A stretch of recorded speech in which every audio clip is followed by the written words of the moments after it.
रोटारी Club of Baleswar Central पक्षर रविवार आंतर्जातिक बंधुत्व दिवस अवसर में अभियान ग्रीन 2 अंतर्गत करंजिया स्थित नूतन प्रूफ रोड पार्श्व चारारोपण कार्यक्रम अनुष्ठित हो जाइए। कार्यक्रम में क्लब्र सभापति अविनाश पाणिग्राही जोगदे प्रत्येक व्यक्ति अन्य 20टी गछ लगैबाकू चेष्टा करने सहित अन्य मानक गछ लगाइबा उत्साहित करने परामर्श देते। सभापति श्री पाणिग्राही पर पीढ़ी प्रकृति को सुरक्षित रखापी सबू रोटारियान पिला नाम वृक्षरोपण कराइबा सह वृक्ष को निज पिला भरी भल पाइबा पृथ्वी को बंचाइबा समाज को सुंदर वार्ता देते।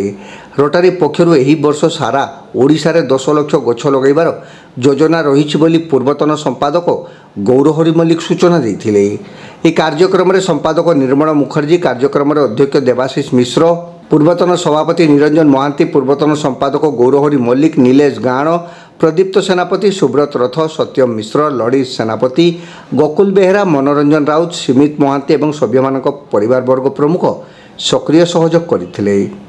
रोटरी ग्रीटिंग समस्त को आज आमर प्रथम ग्रीन मिशन ग्रीन 2 आज आम गछ लगेचु। प्राय 50टा गछ आम आज ये लगेचु। पुणी आमर नेक्स्ट फेज रे आहरी बहुत सारा आम गछ लगे प्लान अच्छी। अराउंड ये वर्ष रोटरी डिस्ट्रिक्ट 3 to 6 प्लान हो 5 लाख गछ लगेबार। तापाई एटा हला आमर गोटे छोट अवदान। आम भावुचु जे आम पाखापाखि 1000 गछ ये वर्ष लगेबू विभिन्न फेज रे। आमर कर्मकर्ता रोटरी क्लब बालेश्वर सेंट्रल समस्ते प्राय ये पहुँची किसी लोक सीधा सड़क ये श्रमदान देती, किसी लोक पछे रही काम कर से समस्त को धन्यवाद दूची। आज चेयरमैन श्रीयुक्त देवाशीष मिश्र को तत्वावधान काम आज होती समस्त को धन्यवाद। आउ डीजी जाज्ञाशीष महापात्र दार सब आमको सहयोग कर आमको रास्ता आगे आगे बढ़ापी रास्ता देखा सहयोग और समस्त विश्वास रे आमे ये काम को करी आशा कर। जय जगन्नाथ। आज गोटे बहुत भल दिन, आज बंधुत्व दिन, फ्रेंडशिप डे। गछ भल बंधु कहीं हो पारे ना। आज रोटरी क्लब बालेश्वर सेंट्रल तरफ अविनाश सर प्रेसिडेंटशिप रे आज आम ये 100 पाखापाखि गछ लगाऊँ एवं परवर्ती पर्यायर विभिन्न जगार बालेश्वर रे आम गछ लगेबू। यापाई आमको आम डिस्ट्रिक्ट डीजी जाज्ञाशीष महापात्र सर बहुत बड़ अवदान अच्छी और से सब प्रेरणा देते गछ लगाई। गछ आमर बहुत भल बंधु और गछ लगे आम शांति बंची पार। ऑल रेडियन बहुत भल लगुच। आज मॉर्निंग समस्ते आसिकी आज आम प्राय 50टा पाखापाखि गछ ये लगाऊँ एंड सब मेम्बर मैंने ये उपस्थित अच्छा एंड मेम्बर मैंने प्रत्यक्षदर्शी भाव से मैंने जी हेल्प कर एंड आम मेन जे आम प्रेसिडेंट अच्छा प्रेसिडेंट सर आज बहुत काम कर सकाल टू सी आज गछ नहीं कि प्राय वृक्षरोपण कर एंड चेयरमैन सर भी सहित बहुत काम कर and all thanks to all members.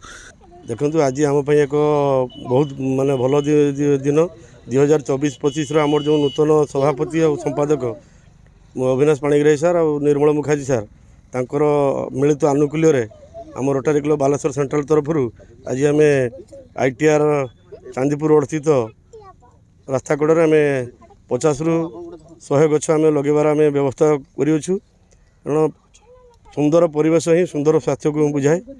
Plantation is the very important solution to reduce the environmental pollution. नमस्कार समस्त को शुभ सकाळ।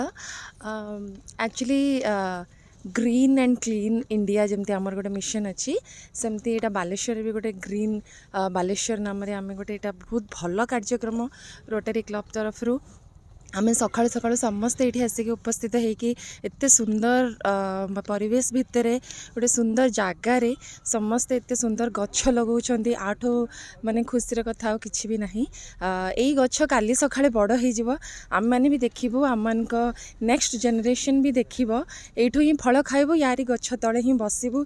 बहुत खुशी लगुच कि गछ बड़ हेले आम आम नेक्स्ट जनरेशन को देखे पारू से भी ये किसी वार्ता नहीं कि जी कि शिखिबे आमठू जोटापी कि से भी निज फ्यूचर ये जिनस को बहुत आगू को लेकिन जापर। धन्यवाद। एटा एक्चुअली आमर रोटरी गोटे मिशन आम एथर आम डीजी कर मिशन ग्रीन 2 आम मिशन 1 होता 2 वर्ष तले एटा मिशन ग्रीन 2 जो कि आम 10 लाख ऊर्ध्व गछ सारा ओडिशा लगेबार आम योजना रही। आमे सबू पूरा ओडिशा को ग्रीन करवा आम पर पीढ़ी को सुरक्षित रखापी वातावरण को सुरक्षित रखापी पृथ्वी को सुरक्षित रखापी ये गोटे मिशन आउ एथिरे आमर ए गछ सब आम पिला ना सब लगा वार्ता हूँ आम प्रेस सभापति वार्ता हूँ कि गछ को जदि आम आम पिला भाया भल पाइबा ताले आम पृथ्वी को आम सुरक्षित रखिपर जे आम सब मेम्बर माने सबू आम क्लब रे रोटरी क्लब बालेश्वर सेंट्रल सबू मेम्बर माने आज सकाळु आसी पहुँची मिलित अनुकूल्य रे वृक्षरोपण आम करूँ 50टी गछ भी स्टार्टिंग आम 50टी गछ लगे अन्य अन्य दिन में आम भाविचु 1000 गछ लगे प्रयास आम रखीचु एवं आमर परोक्ष प्रत्यक्ष भाव में समस्ते आमको साहाय्य कर सब मेम्बर मानकर अनुकूल आम कार्यटा करवा कंटिन्यू करने आम प्रयास करूँ धन्यवाद। शुभ सकाळ आज 4 अगस्त 2024 रे आम रोटरी क्लब बालेश्वर सेंट्रल तरफ से गोटे नियारा प्रयास करूँ चारिआडे वृक्षरोपण होकर आमर गोटे छोट भागीदारी रोचु जोटा आप पचारे मूलतः ये वृक्षरोपण गोटे महत्व उद्देश्य होची आम देखिपुँ जे जलवायु केमती परिवर्तन आसूची ग्लोबल क्लाइमेट चेंज केमती होची तादरे आम भाविचु जे बर्तमान गोटे मिशन चली गोटे नारा चली जड़े व्यक्ति 10टा गछ लगे से हिसाब रोटरी क्लब सारा ओडिशा रे 32-62 जो आम रोटरी डिस्ट्रिक्ट अच्छी आमर डीजी जागेशिष महापात्री आनुकूल्य तत्वावधान आम 10 लाख गछ ए वर्ष लगे बोली योजना करें बालेश्वर सेंट्रल पाखापाखि 1000 गछ लगेबार योजना रखी आज आम गोटे फेज अलरेडी कर सारी आज द्वितीय पर्याय आमर 50टी गछ आज लगुच एंड आदर आम भविष्य में जो आम नूतन पीढ़ी आसुच्च गोटे गोटे सुषम गोटे बढ़िया परिवेश सृष्टि हो बोली ये आशा रखीचु तापाई आमर गोटे छोट उद्यम एटा।